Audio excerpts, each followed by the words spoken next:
اللہ وبرکاتہ۔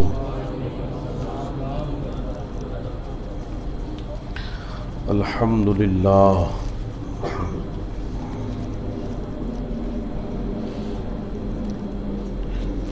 یہ ڈسٹرب ہوتا صابر، اس کو پہلے کر لیا کرو، اس کو جو ہے نا ابھی رہنے دیں، ابھی رہنے دیں۔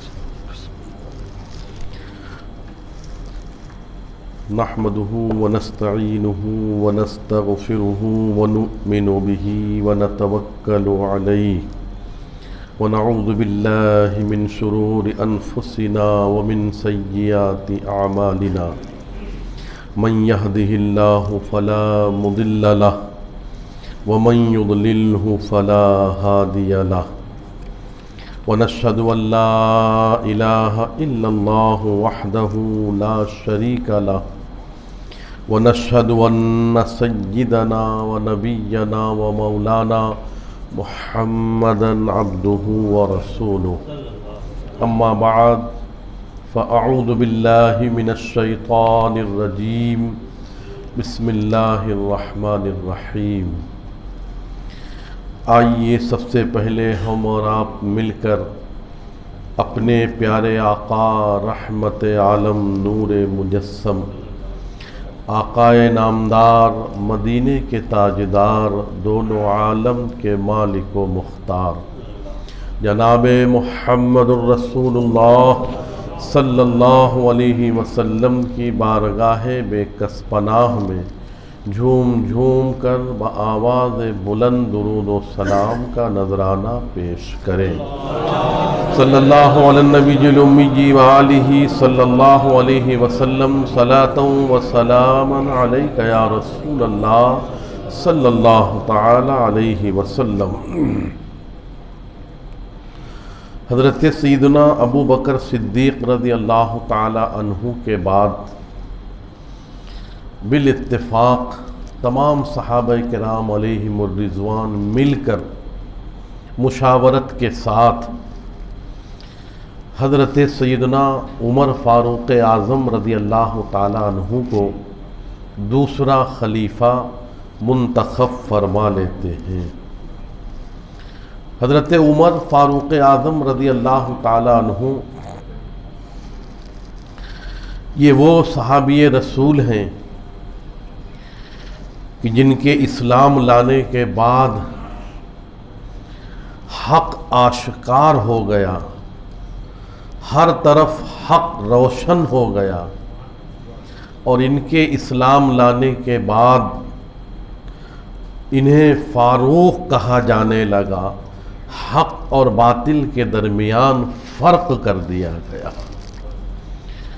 آپ کی ہجرت بھی بڑی بے مثال تھی، اور آپ کی جو بھی مکی اور مدنی زندگی ہے سب بے مثل و بے مثال ہے۔ حضرت عمر فاروق اعظم رضی اللہ تعالی عنہ یہ وہ صحابی رسول ہیں، یہ وہ امیر المومنین ہیں۔ اللہ رب العزت نے قرآن پاک میں ان کی تعریف میں کئی جگہ آیتیں نازل فرمائی، اور یہی وہ سیدنا عمر فاروق اعظم رضی اللہ تعالی عنہ ہیں کہ جن کی رائے، جن کی مرضی کے مطابق اللہ تبارک و تعالی نے کئی جگہ قرآن کی آیتیں نازل فرمائی ہیں۔ یعنی دو باتیں ہیں، ایک تو آپ کی شان میں بھی اللہ نے آیتیں نازل فرمائی، اور دوسری خصوصیت یہ ہے کہ آپ کی رائے کے مطابق بھی اللہ رب العزت نے کئی جگہ قرآن پاک میں آیتیں نازل فرمائی ہیں۔ حضور رحمت عالم ہم سب کے آقا جناب محمد الرسول اللہ صلی اللہ تعالی علیہ وسلم ارشاد فرماتے ہیں، عمر جہاں ہوتے ہیں ان کے ساتھ حق ہوتا ہے، عمر جہاں ہوتے ہیں ان کے ساتھ درستگی ہوتی ہے، عمر جہاں ہوتے ہیں سبحان اللہ ان کو دیکھ کر شیطان راستہ بدل دیتا ہے۔ عمر یہ وہ ہیں اللہ اللہ جن کے بارے میں رحمت عالم ارشاد فرماتے ہیں اگر میرے بعد کوئی نبی ہوتا تو وہ عمر فاروق اعظم ہوتے ہیں۔ اس سے آپ کی شان، آپ کے مقام بلند کا پتہ چلتا ہے۔ حضرت سیدنا عمر فاروق اعظم رضی اللہ تعالی عنہ یہ وہ زبردست امیر المؤمنین اور ایسے طاقتور خلیفۃ المسلمین ہیں کہ آپ کا نام سن کر اس زمانے کے قیصر اور کسریٰ کے بادشاہ نام کو سن کر کانپ اٹھتے تھے، اور حضرت عمر فاروق اعظم کا نام سن کر قیصر و کسریٰ کے درباروں میں زلزلہ پیدا ہو جایا کرتا تھا۔ یہی وہ سیدنا عمر فاروق اعظم رضی اللہ تعالی عنہ ہیں جو امیر المؤمنین تو ہیں، خلیفۃ المسلمین تو ہیں، لیکن آپ کی زندگی بڑی سادہ زندگی ہے، بڑی سادگی کے ساتھ آپ نے زندگی بسر فرمائی ہے۔ یہاں تک کہ ایک مرتبہ آپ منبر پر جب خطبہ دینے کے لیے کھڑے ہوئے تو راوی روایت کرتے ہیں کہ ہم نے دیکھا کہ حضرت عمر فاروق اعظم امیر المومنین کے تہبند میں 12 پیوند لگے ہوئے تھے، 12 پیوند لگے ہوئے تھے آپ کے تہبند میں۔ یعنی یہ سادگی کا عالم ہے، یہ آپ کے سادہ زندگی گزارنے کا انداز ہے۔ حضرت عمر فاروق اعظم کے دور میں جب قحط سالی ہوئی، جب سوکھا پڑا تو آپ اپنے گھر میں بھی نہیں کھاتے تھے کیونکہ دوسروں کو کھانا نہیں ملتا تھا۔ قحط سالی تھی، سوکھا پڑا تھا۔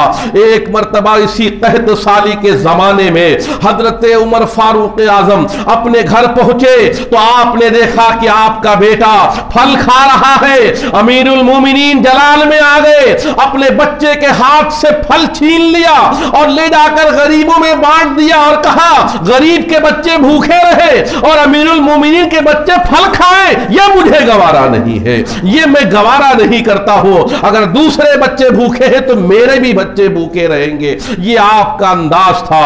اس سے ہمیں یہ پتہ چلتا ہے کہ ہمارے اسلاف، ہمارے بزرگان دین، صحابہ کرام علیہم الرضوان، یہ وہ لوگ تھے جو کسی کے آگے سے روٹی کا ٹکڑا کھینچتے نہیں تھے، چھینتے نہیں تھے، بلکہ خود دوسروں کو کھلایا کرتے تھے۔ ان کی زندگی یہ ہے کہ یہ دوسروں کو کھلا رہے ہیں، خود تو بھوکے ہیں۔ لیکن پیارے اسلامی بھائیوں، آج ہمارا حال بڑا عجیب ہے۔ اگر کسی کی دوسرے کی اچھی دکان چل رہی ہوتی ہے تو نہ جانے ہمیں کیوں تکلیف ہوتی ہے، کسی کا کاروبار اچھا چل رہا ہوتا ہے تو نہ جانے ہمارے پیٹ میں کیوں درد شروع ہو جاتا ہے۔ اگر کوئی اپنے عروج کو پہنچ رہا ہے اور وہ ترقی کر رہا ہے تو نہ جانے ہم سے کیوں دیکھا نہیں جاتا ہے، ہم کیوں حسد کرتے ہیں، ہم کیوں جلتے ہیں اور ہم کیوں اس کو نیچا دکھانے کی کوشش کرتے ہیں۔ یاد رہے، حسد کرنے والا جہنم میں جائے گا۔ اپنے مسلمان بھائی کو خوشحال دیکھ کر جلنے والا جہنم کی آگ میں جلے گا۔ اپنے پڑوسی کو خوشحال دیکھ کر اس کو مزہ نہ آنے والا قبر و آخرت میں بھی اس کو مزہ نہیں آئے گا، بلکہ وہ اللہ کے عذاب میں گرفتار ہوگا۔ ہم مسلمان ہیں، اسلامی تعلیمات پر عمل کریں اور کسی سے ہم جلے نہ، حسد نہ کریں۔ ارے اگر کوئی دے رہا ہے اس کو تو ہم تھوڑی دے رہے ہیں، ہمارا رب اسے دے رہا ہے۔ یہ ایک لمحے کے لیے کیوں نہیں سوچا ہم نے، اگر اس کی دکان چل رہی ہے، اگر اس کا کاروبار اچھا چل رہا ہے تو کاروبار کے دروازے ہم نے تھوڑی کھولے ہیں، روزی کے دروازے ہمارے پاس نہیں ہیں، یہ تو رب کریم ہے جس نے اس کے لیے روزی کے دروازے کھولے ہیں۔ اس لیے پیارے اسلامی بھائیوں، حسد سے اپنے آپ کو بچاؤ، غیبت سے اپنے آپ کو بچاؤ، جلن سے اپنے آپ کو بچاؤ۔ کوئی فائدہ نہیں ہے حسد کرنے سے، کوئی فائدہ نہیں ہے کسی کو دیکھ کر جلنے سے، نقصان اپنا ہی ہوگا۔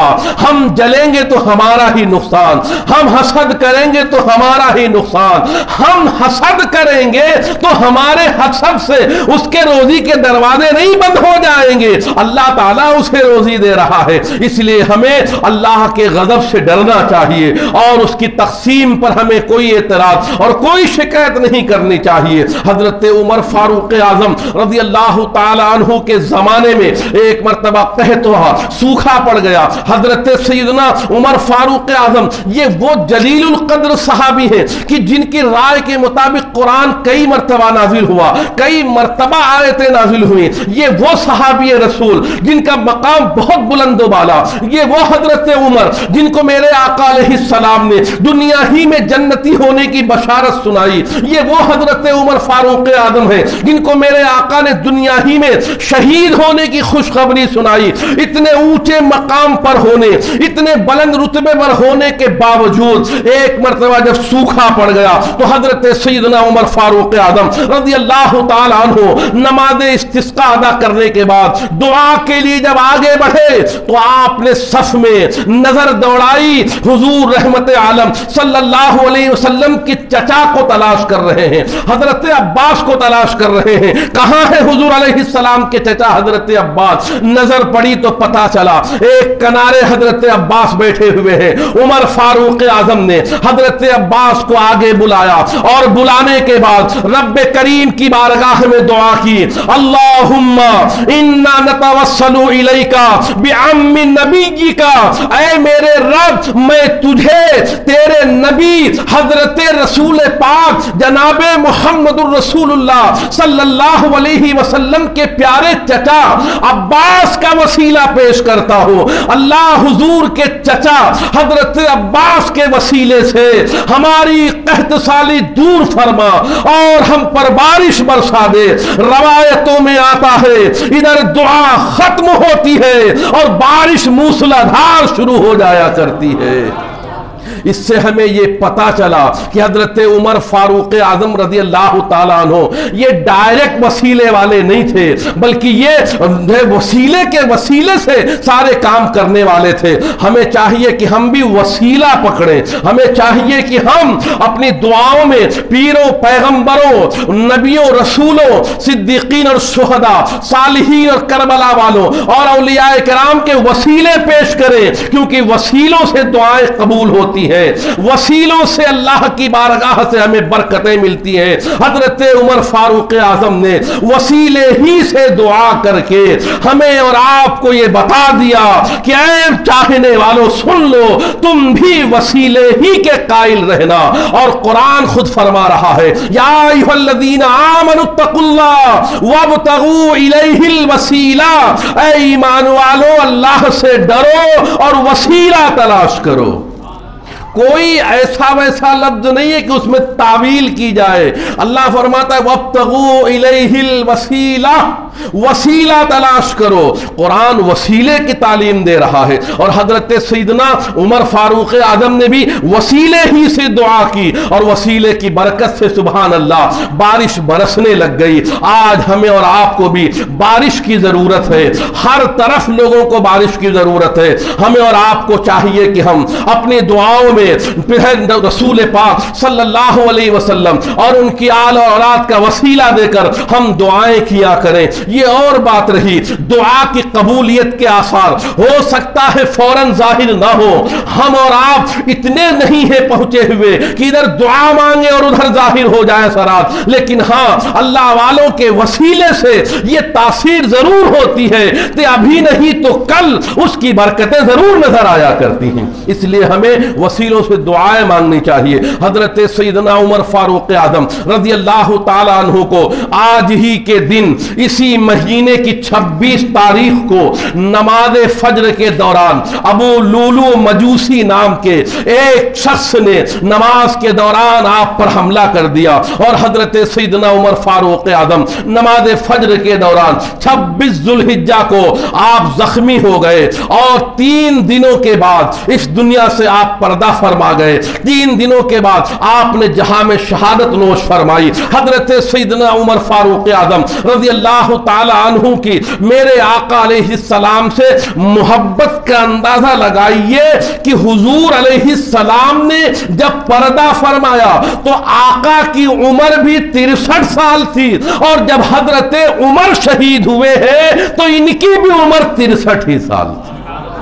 یعنی آپ دیکھیے تو صحیح کیسی محبت ہے، اللہ تبارک و تعالیٰ نے انہیں کیسی برکتیں عطا فرمائی ہیں عالم ارواحی سے، سبحان اللہ، کہ حضور رحمت عالم صلی اللہ علیہ وسلم کا فیضان آپ کو مل رہا ہے۔ اعلیٰ حضرت امام اہل سنت امام احمد رضا خان رحمت اللہ تعالی علیہ کیا خوب ارشاد فرماتے ہیں، وہ عمر جس کے آدھا پہ شیدہ سقر، وہ عمر جس کے آدھا پہ شیدہ سقر، اس خدا دوست حضرت پہ لاکھوں سلام، اس خدا دوست حضرت پہ لاکھوں سلام، ترجمان نبی، ہم زمان نبی، جانثاران عدالت پہ لاکھوں سلام۔ یہ شان حضرت سیدنا عمر فاروق اعظم رضی اللہ تعالیٰ عنہ کی ہے۔ حضرت عمر فاروق اعظم اتنے عظیم صحابی رسول ہیں، لیکن جب آپ کی عبادتیں دیکھیں تو پتہ چلتا ہے وقت کے امیر المومنین ہیں، لیکن نمازوں میں کوئی کوتاہی نہیں ہو رہی ہے، قرآن پاک کی تلاوت میں کسی قسم کی کوئی کمی نہیں ہو رہی ہے، بڑی عقیدت و محبت کے ساتھ کتنے ہی مصروف کیوں نہ ہو جائے، لیکن حضرت سیدنا عمر فاروق اعظم نماز، تلاوت، ذکر و درود ہمیشہ پابندی کے ساتھ اس کے وقت پر کیا کرتے تھے۔ آج ہمارے پاس ذرا سے مصروفیت ہو جاتی ہے تو ہماری نمازیں چھوٹنے لگتی ہیں، ہماری جماعتیں جانے لگتی ہیں اور کہتے ہیں ٹائم نہیں ملتا ہے۔ ارے امیر المومنین سے زیادہ کیا تم بزی ہو جاؤ گے، امیر المومنین فاروق اعظم سے زیادہ کیا تمہاری مصروفیات ہے، مگر وہ اتنے مصروف ہونے کے باوجود بھی عبادت کرتے تھے، تلاوت کرتے تھے، اور ہم کتنے ہی مصروف کیوں نہ ہو جائے لیکن ان سے زیادہ ہم مصروف نہیں ہو سکتے ہیں۔ اس لیے مسلمانوں، حضرت عمر فاروق اعظم کی تعلیمات پر عمل کرو اور نمازوں کی پابندی کرو، روزانہ قرآن پاک پڑھو، چاہے تھوڑا ہی پڑھو، یاسین شریف ہی پڑھو، چاہے سورہ واقعہ ہی پڑھو، چاہے سورہ حجرات ہی پڑھو، کوئی کچھ بھی تلاوت تو ہونی چاہیے، اللہ کا مقدس کلام ہے، سبحان اللہ۔ حضرت سیدنا عمر فاروق اعظم رضی اللہ تعالیٰ عنہ قرآن پاک کی تلاوت کرنے کے بعد اسے بڑے ادب سے آنکھوں سے لگاتے تھے اور روتے تھے اور روتے ہوئے کہتے تھے، یہ میرے رب کا کلام ہے، یہ میرے رب کا کلام ہے، یہ میرے رب کا کلام ہے، یہ کہتے ہوئے اشک باری کرتے تھے اور اسے چوم رہے ہوتے تھے۔ کتنی محبت تھی انہیں قرآن پاک سے۔ آج ہم بھی مسلمان ہیں، ہمارے گھروں میں بہت سارے قرآن ہیں مگر ان پر دھول جمی ہوئی ہے، ہم پڑھتے نہیں ہیں، یہی وجہ ہے کہ برکتوں سے محروم ہیں، قرآن نہیں پڑھ رہے ہیں تو رحمتوں سے محروم ہیں، ہم کمانے میں تو لگے ہوئے ہیں، لیکن میں آپ سے پوچھنا چاہتا ہوں، آپ ڈبل ڈیوٹی کر کے اپنی سیلری تو بڑھا سکتے ہیں، لیکن دنیا کا کوئی ایسا مارکیٹ بتا دو ہمیں جہاں سے تمہیں برکت مل جائے۔ تمہیں کوئی سیٹھ برکت نہیں سکتا ہے، تمہارا کوئی سیٹھ تمہیں تمہاری دولت میں برکت نہیں ڈال سکتا ہے۔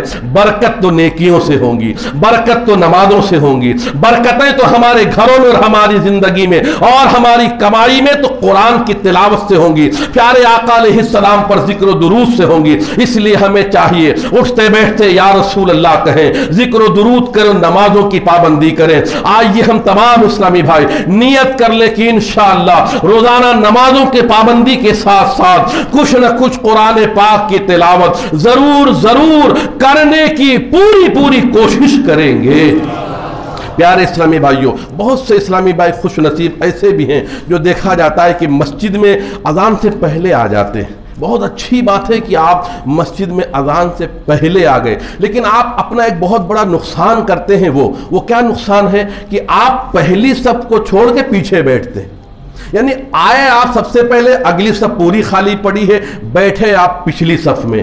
حالانکہ سب سے زیادہ ثواب اگر نماز کے دوران جماعت میں ہے تو پہلی صف والوں پر زیادہ ثواب ہے۔ حدیث پاک میں آتا ہے، اللہ کے رسول صلی اللہ علیہ وسلم ارشاد فرماتے ہیں کہ پہلی صف والوں پر اللہ کے معصوم فرشتے رحمتیں بھیجا کرتے ہیں، پہلی صف والوں پر۔ ایک جگہ یہ بھی آیا کہ پہلی صف میں کتنا ثواب ہے، اگر لوگوں کو معلوم پڑ جائے نا تو اگر کسی کے پاؤں نہ ہونا تو اپنے وہ سرین کے بل گھسیٹ کر جلدی پہنچنے کی کوشش کرے تاکہ مجھے پہلی صف میں جگہ مل جائے۔ تو ہم آئے پہلے، لیکن ہمارا نقصان کتنا ہوا ثواب کا کہ ہم پیچھے بیٹھ گئے، اگلی صف کھڑی تھی، جو پیچھے آیا وہ آگے بیٹھ گیا۔ تو اب جب ہمیں بیٹھنا ہی ہے، اور یاد رہے پہلی صف جب تک مکمل نہیں ہوگی، پیچھے صف جو بھی قائم کریں گے وہ گنہگار ہوں گے. یہ دھیان رہے. اگلی صف اگر مکمل نہیں ہے، پچھلی صف میں لوگ کھڑے ہو رہے ہیں، تو اگلی صف